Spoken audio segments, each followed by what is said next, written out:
PPT 绘图实例，那这个图同学们可以进行简单分析一下，圆对不对？圆啊，周围一圈圆进行阵列出来，那么总是140，对面呢就是71个。所以说我们在画这个圆的时候呢，首先第一你要分析图，同学们分析完图之后，我们就可以自己画。好，我们来绘制这个图。首先我们输入 C， 我们知道半径为35，对吧？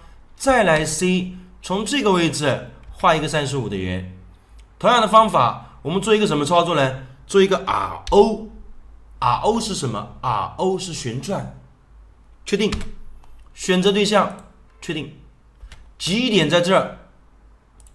那么你旋转的时候一定要复制，所以说我把复制打开 ，C 复制，旋转多少度呢？45度。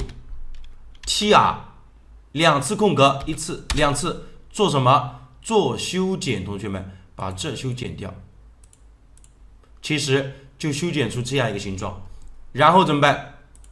选中它 AR 是阵列，空格，选择极轴阵列。那么基点基点在中心点，阵列多少份？很显然我们要阵列8份，所以说我们在项目当中选择8。敲空格，同学们能发现已经完成了。你听明白了吗？这个图当中其实可以再分析一下，对不对？这个图当中你看到第一个阵列的是8份，1、2、3、4、5、6、7、8，中间一个圆。那第一个我们做了一个效果，我们做这个效果的时候，我们做那个小圆的效果，我把多余的删掉多余的删掉。只留一个。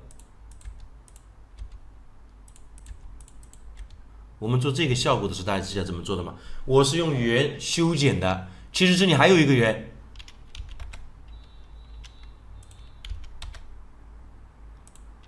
这里是不是一个圆？看到没有？这里一个圆，这里一个圆，减掉这一半圆，听懂了没有？减掉了这一半圆，然后通过这个对象做阵列一圈。好，同学们。这个图同学们可以试一下，并不难，记得交作业哦。